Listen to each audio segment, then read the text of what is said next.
Adrienne, thank you so much for accepting to speak to me for this SAATA's newsletter. It's an enormous pleasure to talk to you. In fact, I've been ruminating on what you said in the morning keynote about homonymy and the need to have that as a goal apart or aside from autonomy. So it made me think about how on a similar pattern, I don't know what the connection is, I'm yet to find it out, but made me think about another struggle that I have been facing in our community, in TA community, where there is a lot of focus on the content but not much on the process, be it in the individual or be it in a group setting. And I'm aware you have worked a lot with process. Yes. So what are your thoughts about that? Well, I have a lot of thoughts about that, and for me, most of communication and most of the effectiveness of my teaching and my connection with people is not about the content of what I'm saying. And this will be true of this video too. It's not going to be about the content of what we're doing here so much as about the relationship that we have, you and I, who have known each other for many years, and people who might be seeing this video who I don't know, and what contact you will have with me. And I know that process, the process of what goes on between us, is more important than the content. So if we're going to concentrate on the process, we are thinking obviously about how we are in attaching to the other person. If I don't attach to you, then I can't hear what you say. If I don't attach to you, or if you're not attaching to me, what I have to say will be almost meaningless. And so attachment is one element of that. And then what I do when I'm inviting people to work with process is to really reflect on what is impacting on them. So my big question all the time, and in fact I teach this right in the beginning of our training, is how do you know that something is impacting on you, first of all? Because sometimes we don't know. We've numbed ourselves so that we don't even know anymore what's impacting, or we don't let things impact on us. So the first part of process is about, I think, opening a door to let you in and to allow what you're saying to impact on me, and what you're thinking and feeling and your spirit indeed to impact on me. So I think it's about willingness to attach, willingness to engage, and trusting that engagement will be nourishing for us. As you say this, I'm wondering if the emphasis on contracting for specific outcome in transaction analysis, even though it is a very powerful tool that helps us and gives us focus, I'm just wondering as I hear you, is that also possible reason why there's, the process is discounted and maybe too much of emphasis on the what, the outcome? Well, exactly, and this is why I think if we contract for something, we're not letting anything else impact on, as part of the process of what is emerging. So another feature really of process work is to allow what is emerging to emerge and to be present, because that's what's real, and we're going for what is authentic and real. So if we contract for something, we are projecting something that we want out there in the future, and it isn't where we are necessarily now. So there is a major dissonance, a major disconnection sometimes with contracting. So this encouraged me really to write about process contracting and the kind of contracting that's made moment by moment, and to bring what somebody wants from the outside, in the future maybe, right here to the present. So if somebody says to me, for example, I feel as though I'm not allowed to be important. I was the youngest child and nobody really bothered with me, and this is the story maybe that a client tells. I might say, how did that feel for you when you were a child, and what happened? And they might say, well, nobody looked at me, nobody wanted to hear what I had to say. And then I might come right back up to, instead of saying, so what do you want for yourself in the future? I want to be important, I want to be heard. To bring it right to the moment and say, how are you experiencing my eye contact with you right now? How are you experiencing my listening to you right now? And if they have already then experiencing it, then they can then move out of that to the next thing that emerges as we acknowledge that. So that's about process contracting. That's quite fascinating, because often I've seen myself, be it in organizational work or with counseling with individuals, being in this tension between working towards the contract, at the same time, what do we do with the processes that are emerging in between? That's right. Well, that's a challenge, really, because sometimes because we're working on the contract, we don't work with what's emerging in between, as you say. And I think what's emerging in between is what is vital, is what is alive. I mean, and for me, to go with the enlivening process, to go with what is sparking our vitality in that moment, even if it's sparking our pain in that moment, it doesn't have to be a positive vitality, it can be anything that is impacting on us.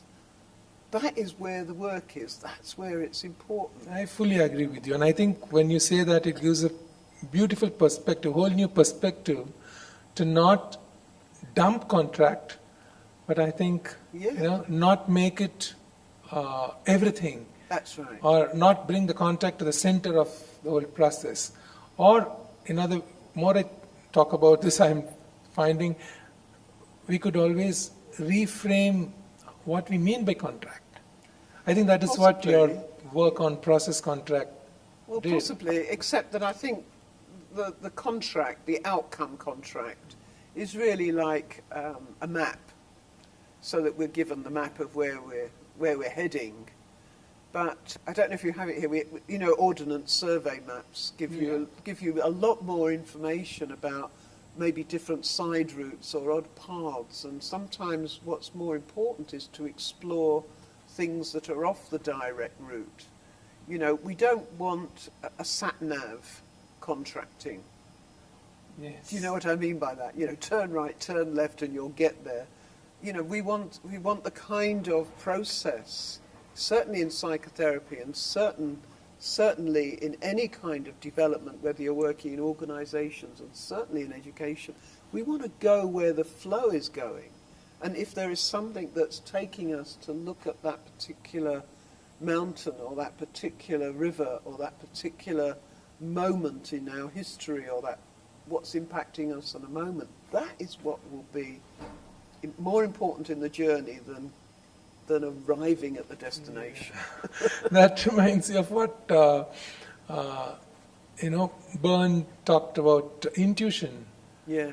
And possibly that is also a reason why, even though he made it, highlighted the importance of it, currently there is a lot of emphasis on analysis, and in the process probably we are going away from intuition.